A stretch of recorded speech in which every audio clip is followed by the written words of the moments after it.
And welcome back to the Constitutionals Podcast. I'm your host, Chad White. If you didn't know, this is the premier podcast for the website, cpluscomedy.com. Like I just said, it's a website. Go there. Welcome back in. Welcome back. Here we are. I'm fading down the volume.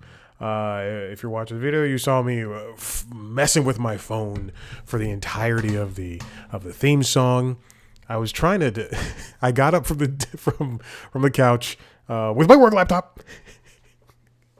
and because I was working in front of the TV, and I walked back over here, and it's not work hours to record this. The TV was blasting Bob's Burgers, and I was just trying to turn it down with LG's app. And for the these apps are. You can't trust them, and every one out of every, let's say 3 times out of every 10 times, it does not load up the television, and so it doesn't understand that, hey, they're on the same Wi-Fi, so he can turn it down. But so that did not work, and then I asked Google, and Google just kind of flashed at me. There was a new Gemini. Google's trying to replace Google Assistant with Gemini. Right now, they're both concurrently the same thing, except Gemini can't do everything Google Assistant does, and Google Assistant can't do everything Gemini does. And some of the Google Homes in my house are on Gemini, and some of them aren't, even though I opted in because I wanted to test it. Meanwhile, I believe... Well, the Max is. The Google Home Max definitely is. My phone is definitely still with Google Assistant because I just need, when I say turn off a light, I need it done. Or I could do it myself on another app. Everything's an app now. I'm not a fan of app-connected devices, unnecessarily app-connected devices. Ergo, my kitchen, the espresso machine, the countertop oven, the Instant Pot, they're not connected for reasons. Mostly because the Instant Pot is a little too old for that. But I went on Breville's website for the espresso machine and for the oven. They have newer versions that are the same exact, well, with the exception of the espresso machine. There's some of them have touchscreen stuff, but they have the same exact models except with Wi-Fi. And I think I don't need that. And then there are times where it's like 5 p.m. and I have like a potato in the oven, and then I have something else that needs to go in, but I want to start the quinoa at 5:20 because that's going to take 20 minutes, but I just want to leave it in the Instant Pot. And so I was like, oh, maybe I could use the phone. No, we don't need any of that stuff. I don't know. It's fine. The new, I have a pizza oven that I don't use, but it's in the storage unit behind the treadmill, and it's an uni pizza oven. I got it for so cheap. Oh my God.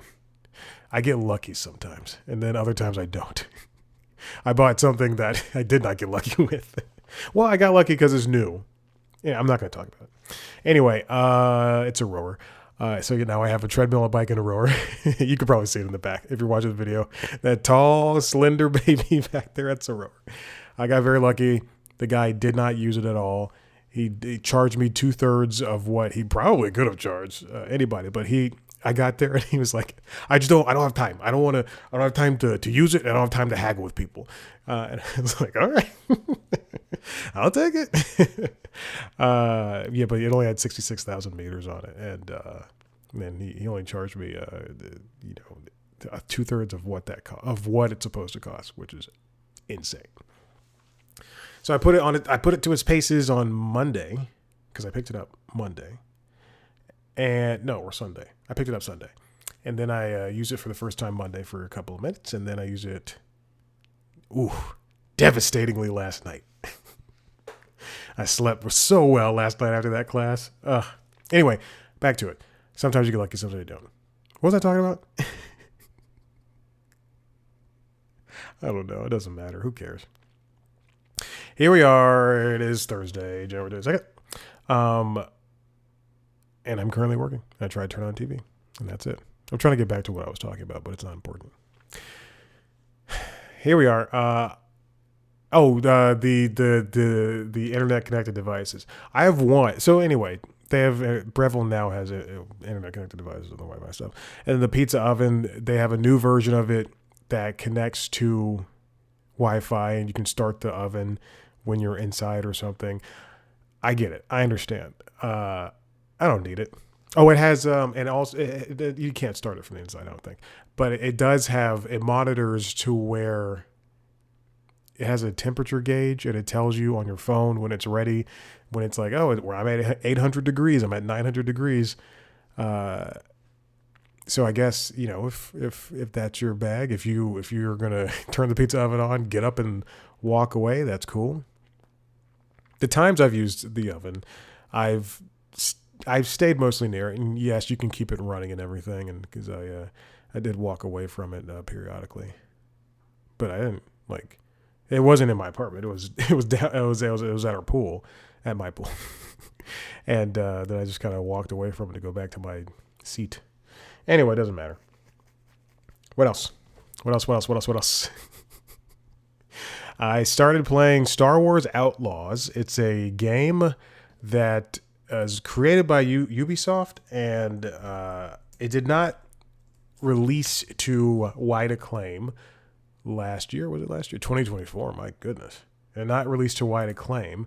But it's an action adventure. I'm probably an hour in at most. I, again, am not a huge fan of Star Wars, period. But I played a little bit of Jedi, the one with Cal, the redhead guy. His name is Cal. He's a Jedi. So I played a little bit of that, and then the first one, and that didn't really grab me. It was Metroidvania. I'm not a huge fan of that. And then I played the sequel to that, and I beat it. Obviously, we know that. I've seen every movie. Well, I've seen the first seven movies. And I've seen Solo and Rogue One. I only like Rogue One. I don't, any of those other movies, you ask me what happens, I don't know. I know Han shot first. There you go. And then I watched Clone Wars. That's it. Clone Wars is great. And The Bad Batch, because that was a sequel to Clone Wars, more or less. And that I love that too. But I've given my all to Star Wars, and I'm just not a huge fan. Also, their fans are racist and sexist. Just like the Star Trek. Oh my God. Jesus Christ. The Star Trek Starfleet Academy premiered. And I watched, it was a double episode premiere on Paramount Plus. I'll say the pilot, like a majority of Star Trek shows, is good. If you watch the pilot to Voyager, to Next Generation, they're all so great because they're 90 minutes long, and they really get you in to what the show is going to be. For Starfleet Academy, I do like the show, and I'll continue watching it. It is a teen drama inside of a Star Trek show, but they dupe you. They just show you a Star Trek episode essentially in that pilot, and then the second episode is a teen drama. It pisses me off. I don't need teen dramas. I want to do Star Trek. Anyway, I do like the show. The main guy, he's like a man. He's playing a child. He's huge. He's gigantic. Oh my goodness. Ugh. And there's also there's like a young Klingon character who's a teenage Klingon character, and they put a voice modulator on him, and it is not working. But everything else is fine. Holly Hunter is good. Also, but hold on. Here's my biggest complaint. I could forgive any missteps in this show had it not been for this. The pilot is one show. The second episode is a different show. They have to marry these ideas because the pilot, again, is a Star Trek show. The second episode is a teen drama. It feels like Pretty Little Liars, a show which I watched and enjoyed when it was on. And everybody changed. Every single character turned into somebody that they weren't in the pilot. It was almost as if Alex Kurtzman, who is the head engineer now of Star Trek, I guess, was, wait, is it Alex Kurtzman? Wrote the pilot, and then yeah, Star Trek. It's as if he wrote the pilot and directed the episode, and then he said, "Okay, everybody, this is how it goes. So good luck." And then they all went, "Well, we're gonna change it."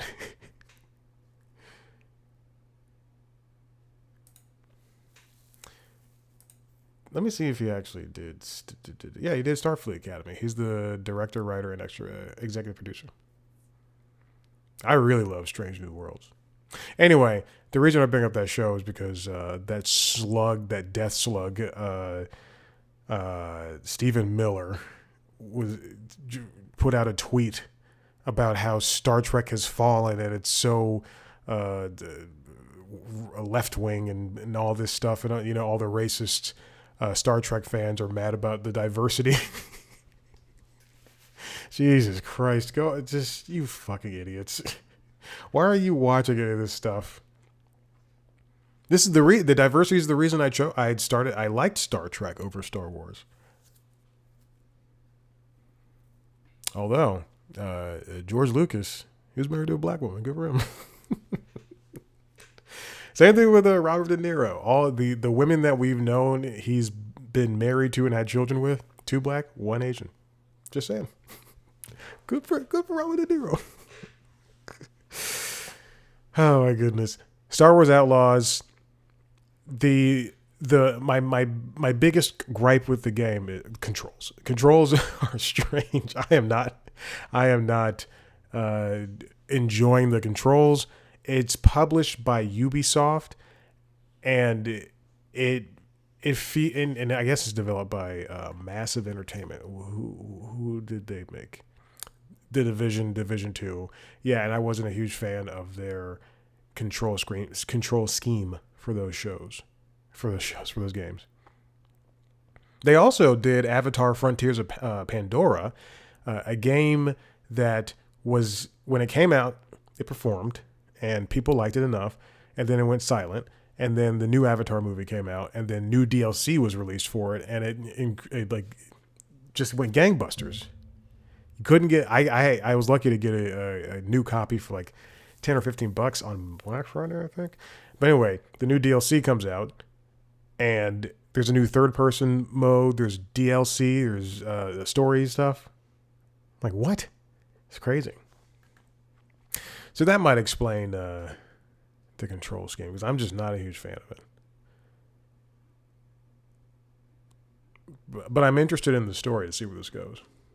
It stars Humberly Gonzalez. 33 years old. Is this her first thing? She was in Star Trek Section 31, a movie I could not tell you anything about. Michelle Yeoh was in that. She played her character as a spinoff. It was supposed to be a spinoff of Star Trek Discovery, and then that show was canceled. And then they said, let's cobble together a movie from the episode we shot, and it ain't good. All right, let's get into the stories for today. This comes from Variety. It's written by Alex Rittman. BBC confirms landmark YouTube deal, including new channels and Winter Olympics coverage. This was hinted at maybe like a day before or something like that. But BBC will now make some YouTube originals under their YouTube channel. It was reported last week. That's right. That's all. It'll include investment in YouTube first programming and the launch of new YouTube channels aimed at children and young adults. CNBC has its Make It YouTube channel, and that is like young adult central. They also have their regular YouTube channel where they post videos about different companies and stuff, and it's good. Is that just CNBC? Because I don't believe that is just CNBC, but I might. Yeah, it is CNBC because that's the one I follow. It's a good channel. Their videos are like 10 minutes long, and they'll tell you whatever the topic is. It's like, but it's very formulaic titles. The rise and fall of Applebee's. It's really great, informative, prescient videos. And I guess I assume YouTube Kids is doing well enough for people to. I mean, Ms. Rachel is doing a fantastic job. I'm trying to start saying what I mean. Anyway, the BBC also looked to use YouTube to showcase what it describes as, quote, BBC moments that bring the UK together and promote its linear channels, starting with the Winter Olympics in February. YouTube is the most watched platform in the world. It dwarfs Netflix, which dwarfs everything else. And I wonder where TikTok lands on that. And people continue just to watch YouTube because that's where you can find everything. You can find things, just videos from the Dodo, where they post stories about white people and animals. Every time I see a Dodo, I watch a lot of Dodo videos, so they're recommended to me. But I noticed that every single person is the same type of person.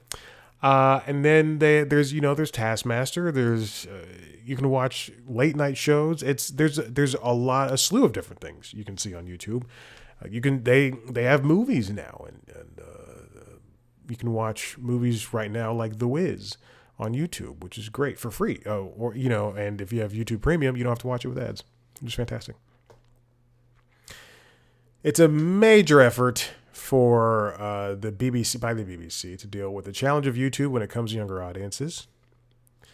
Ratings agency Barb reported that the number of viewers watching YouTube in December was 52 million, surpassed that of BBC's combined channels 51 million for the first time. There's going to be... The partnership is going to support the government's creative industries sector plan by investing in creators across the UK. Okay, that's pretty cool. It was also reported that Netflix is going to premiere its first, and I'm not gonna link to this because I don't really care about this. It's going to premiere its first vertical shows in the app this year. Which means people are going, just in the same way you watch an Instagram reel or a TikTok or a YouTube short, Netflix is going to have vertical scrolling videos and everything. It's unfortunately the way that things are the way that digital media is going. New York Times has a new vertical section. And it mostly works because those videos are made specifically for that. However, their videos are now just all vertical, which sucks. ESPN has a Verts section. Disney Plus will be getting a Verts section. And I'm just not a huge fan. I am not a big fan of this. Because remember when Instagram came out and then you could post videos or pictures, and when YouTube first happened, people were always mad when people shot vertical video. And now that's the way that we've gone because, on your phone, you're just sitting there. Not you. Most people are. I hate it when I've complained about Peloton enough. Never mind. I'm not going to do it. All right. This next one comes from The Verge. You see that? Substack is launching a TV app and not everyone is happy. Written by Mia Sato. I had a notification, or I guess an email, from Substack this morning, and I saw that they launched an app on the TV, and I went, "What?" But I blew it off because I figured, okay, well, I don't know what this is. This new app, which is going to launch on Apple TV and Google TV, it's for audiences that use videos and live streams. Substack started as a newsletter platform. And there have been issues with Substack. The leaders don't make political stances, the proper political stances. And there's other issues and everything, but it's become, Substack has more or less become another version of Patreon. But Substack started as a place for writers of all types, whether they're political, whether they're social, right? Is that what I'm getting at? Like social, like they write about social issues or whatever. Whether they're news people, whether they're your favorite writer or a media correspondent, and this is where they put their newsletter. It was a place just for newsletters. But as, again, media ecosystems have flourished, it has become a place where people are putting, I guess, videos now. I did not know that that could happen.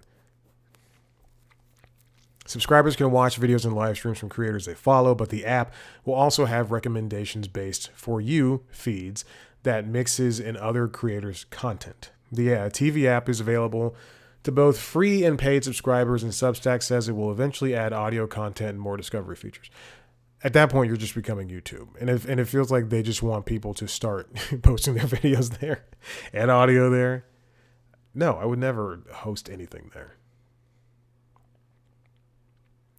And also, people don't like this. There's a negative reaction across the board because Substack, as Mia writes, Substack is no longer a place prioritizing writing. Beyond the video and live streaming, they've also added things like a tweet-like feature called Notes, pledged to spend $20 million to lure TikTok creators to the platform. They did ads. Or no, they signaled that they were open to doing ads, even though that they've said that they will not do ads. It began rolling out sponsored segments in December 2025 that writers could plug into their newsletters. Substack is and was a great place. People went there because it wasn't Medium, it wasn't Tumblr. It was a place that seemed a bit more professional and where you can make money. And where you could have it as an alternative, just like Patreon. It was an alternative to Patreon because it was a good platform for writing. But when you do this, because Substack is a company, and I'm looking at this from the company's perspective, they also need to make more money. And unfortunately, that will come at the cost of its current users. Now, there's been some gigantic, like people have made a lot of money from Substack, beyond that that turdy little cherub, Barry Weiss.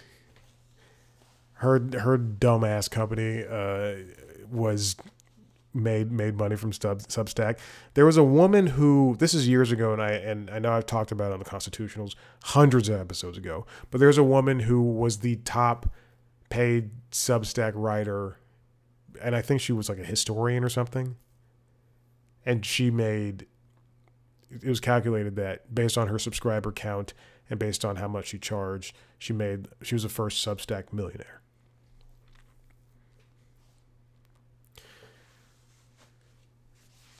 The question is, are people going to, are the users of Substack, and I'm talking about the writers, are those people going to adopt this technology and just drive people to to open their Substack and stay on their Substack in the same way that I go to New York Times and I'll watch one of their videos, I'll read their articles, I'll play their games, and let's pretend I do this. I listen to the podcast on the NewYorkTimes.com instead of opening up my podcast app of choice.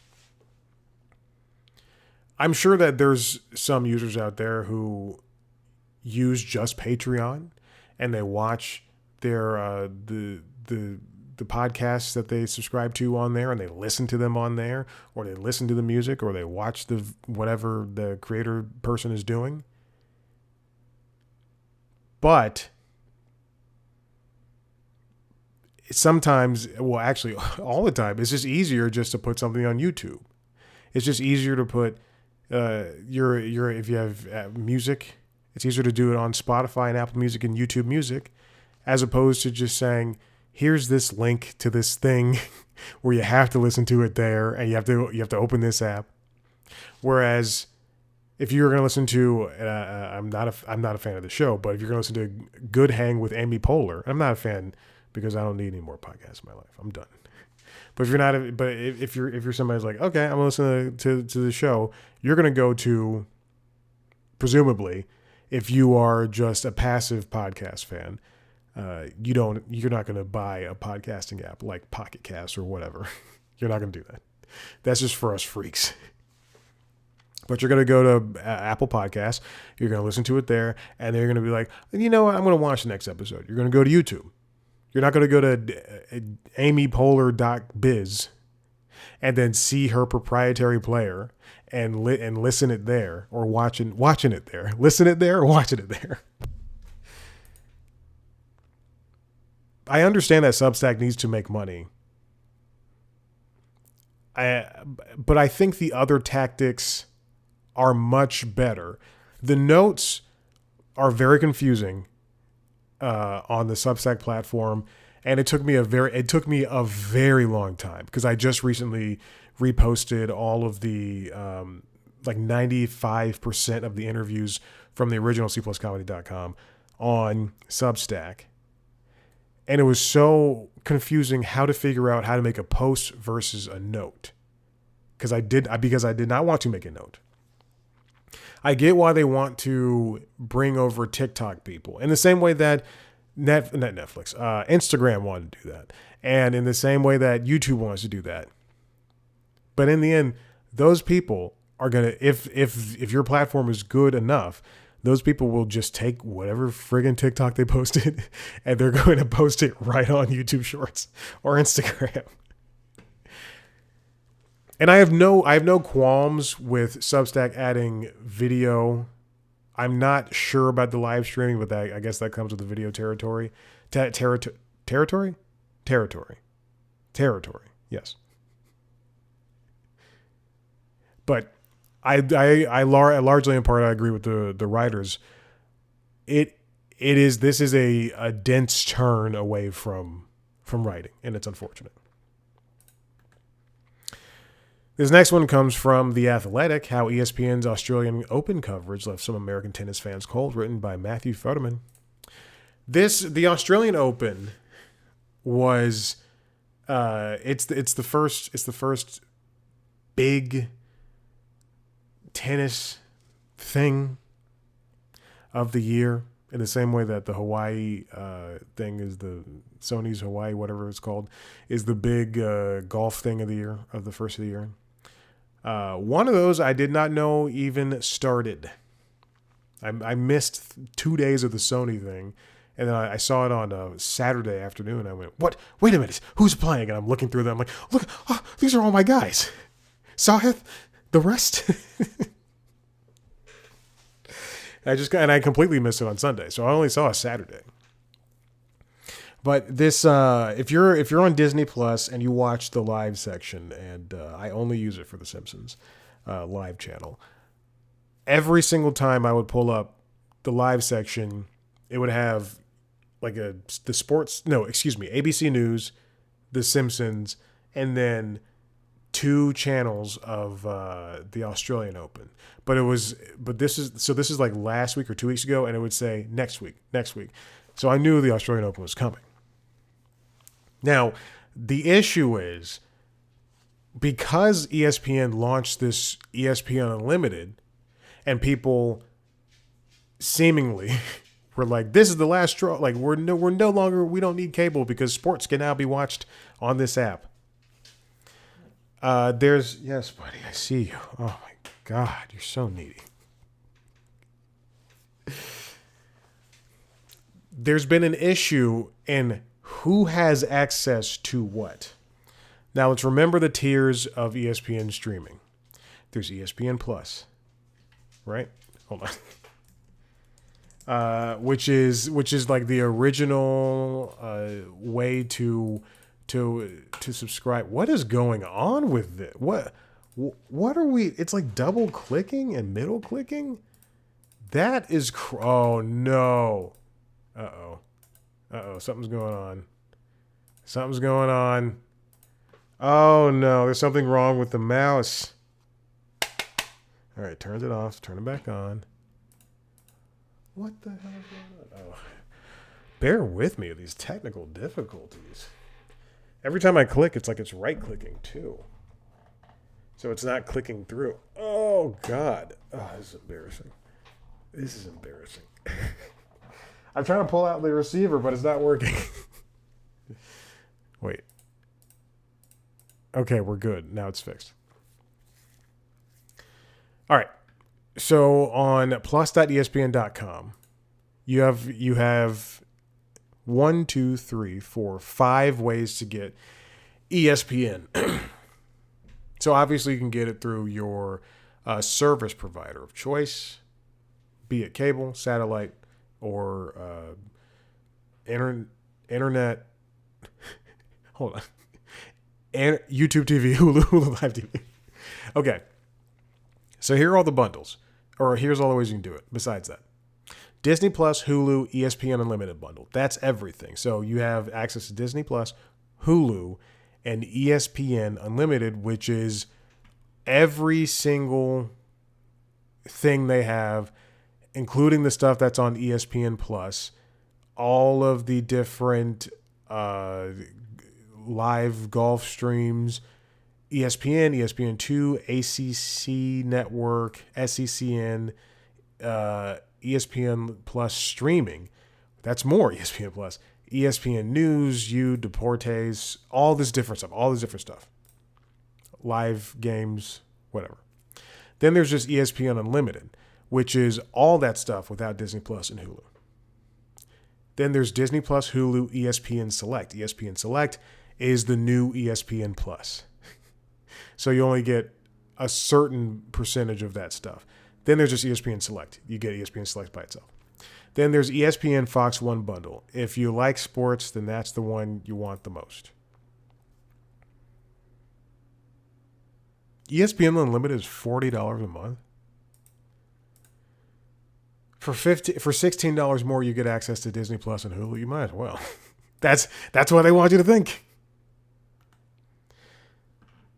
The problem is ESPN moved the Australian Open to the unlimited tier. So people who originally had access to it, or who thought they would just by signing up for ESPN Select or ESPN Plus, lost out.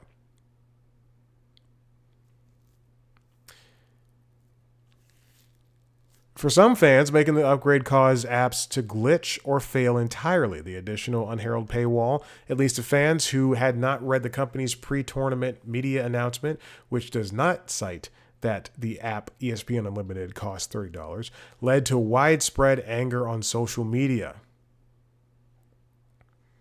This is just an unnecessary paywall, and yes, it is supposed to be easier for those people who don't want to do cable or sign up for a whole package. But this would, if I were somebody who was expecting, like, hey, I'm going to subscribe to ESPN Select, I'm going to pay $16, and I don't want to spend any more money, then this should cause ire. Of course, the television schedule for the Australian Open is all over the place.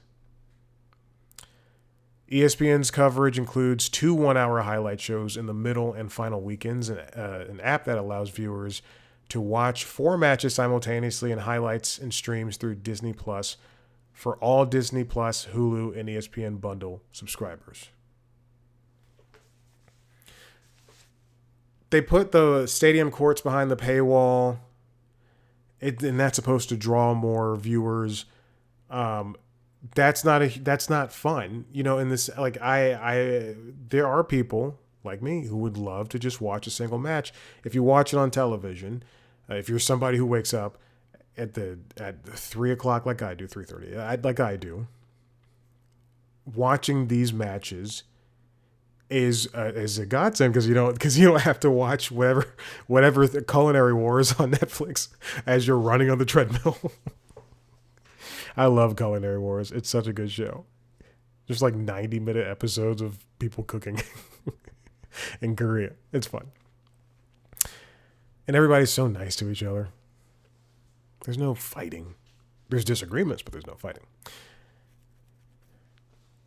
And then I go to the gym and ESPN's on the TVs and I see, Francis Tiafoe playing live in a match at 5:00 in the morning, and it's coming to an end. Or then I get home from the gym and Naomi Osaka is playing, and it's 6:30, and the match is coming to an end. That's good and fine and well. And then later in the day, I think around 3 or 4 o'clock, they play these matches, the broadcast matches, replay them. And that's how it's pretty much always been. The issue is that there's just this new streaming element, which is supposed to be easier for everybody, has not been easy for people to access. And like every streaming thing, there's going to be faults. When on New Year's Eve, when Stranger Things had its final episode uploaded, the app crashed. I'm sure people have access issues when they're watching the new episode of The Pit. Are you licking yourself?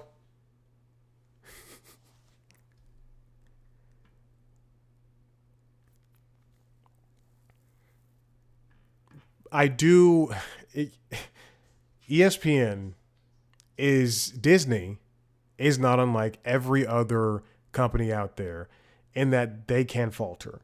And just say that, hey, you have to get ESPN Unlimited, or you have to have this in order to access that. It's the easiest thing. Okay, this final one comes from Clayton Davis at Variety. Oscars Diversity Report. Sinners ties for a record for most black nominees from a single film, plus milestones for Chloe Zhao, Guillermo del Toro, and more. This morning, as I finished working out at 8:30 a.m., remember, I started at 5. As I finished working out, and I was stretching for 25 minutes, excuse me. I'm really good at it. I was stretching for 25 minutes. I turned to GMA to see the Oscar announcements from Lewis Pullman and Danielle Brooks. This was it was a decent year for diversity. It was better than most years. I think it was better than the Golden Globes. And Sinners broke a record. There were 16 nominations for the movie. A total of 10 black artists are nominated. And buddy, I understand. Dinner will be in 30 minutes. All right? Who's my big boy? Who's my big boy? That's the nicest you'll ever see me be to him. I'm a stern daddy. A total of 10 black artists are nominated, which ties the all-time record for a movie producing the most black nominees in history. We've got Ryan Coogler himself is nominated for Best Picture part, Director, Original Screenplay. Zinzi Coogler, Best Picture. They produce together. Michael B. Jordan, actor. Delroy Lindo, supporting. Wunmi Mosaka, supporting. Hannah Beachler, production design. Autumn Durold, Arcapa, cinematography. Ruthie Carter, costume design. She went to school with my stepdad. Shunika Terry, makeup and hairstyling, and Raphael Sadiq for original song. The previous record holder was WB title Judas the Black Messiah. Well, that's a movie I saw and forgot. It's fascinating. I think about this all the time. You want the movies that you like to be, buddy, go away. You want the movies that you like to be recognized, but then, do you remember any Oscar-winning movie? Besides The Godfather or whatever. But do you remember Crash? Nobody's like going back and watching Crash. Nobody's going back. I'm glad La La Land didn't win Best Picture. It deserves it, but I'm glad it didn't win. Because who's going back and watching Moonlight?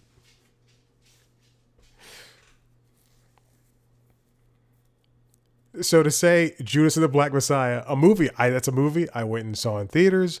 I enjoyed my time with it. I will never see that movie again. That being said, if F1 does not win Best Picture, I swear to God in heaven, I'm going to drive down to the Chinese theater and riot.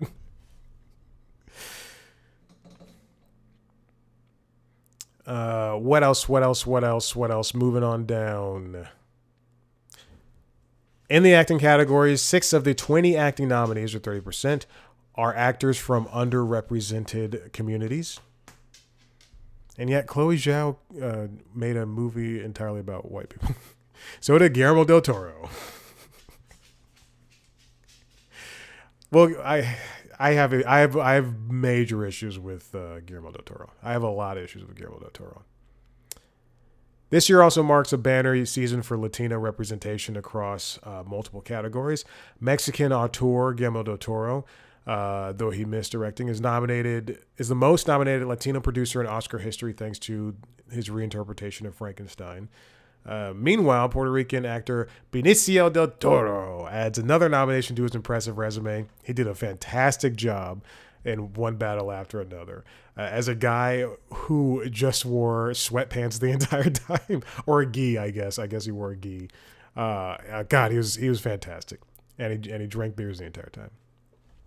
Wagner Moura breaks ground as the first Brazilian nominated for Best Actor and third overall for acting after Fernanda Montenegro and Fernanda Torres.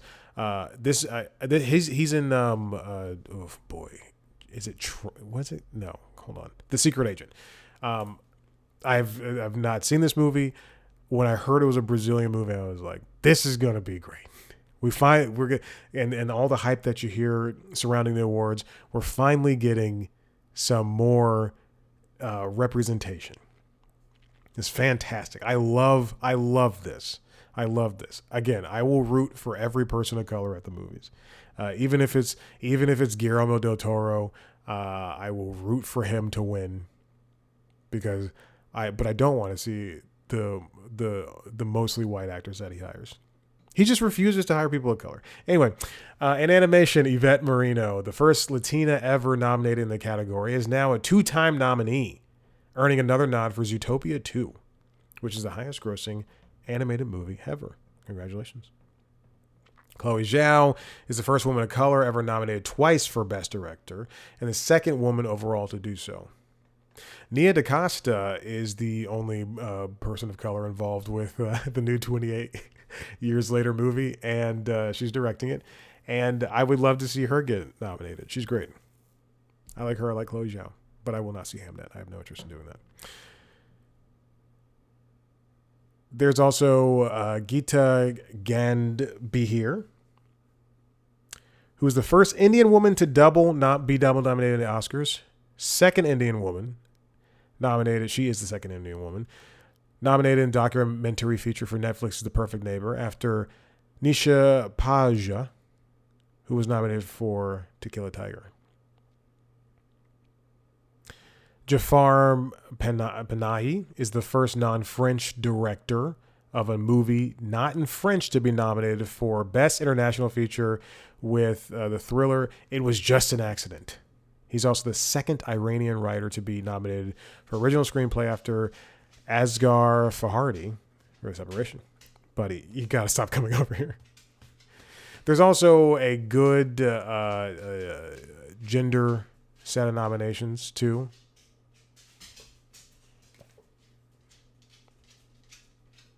I'm sorry, I'm scanning through. Yeah, there's a lot of good gender ones as well. But I think it was a good year.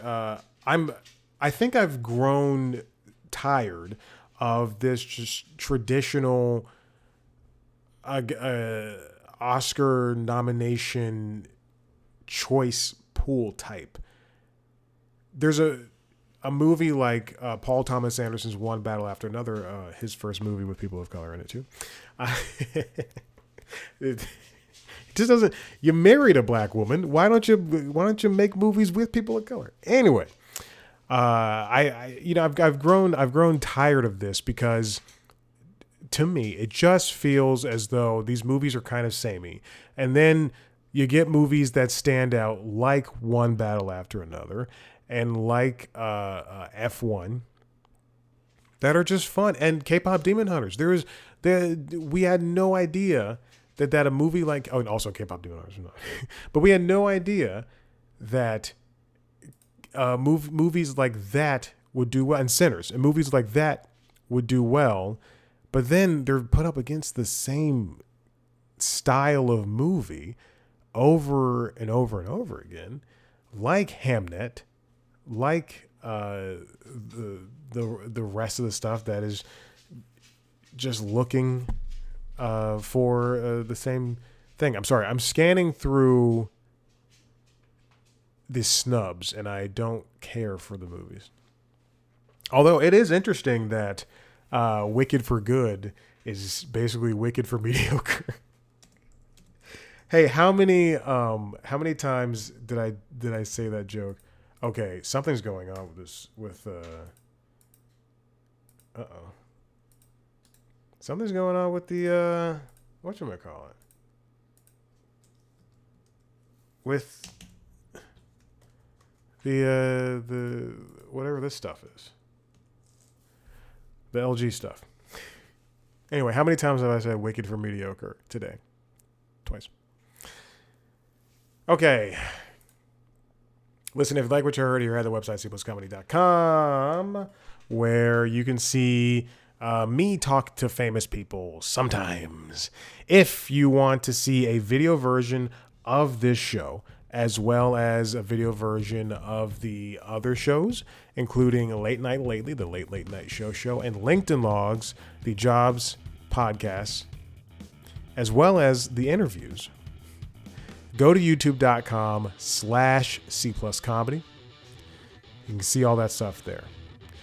Follow us on social media at C+comedy on Blue Sky, Instagram, TikTok, and YouTube.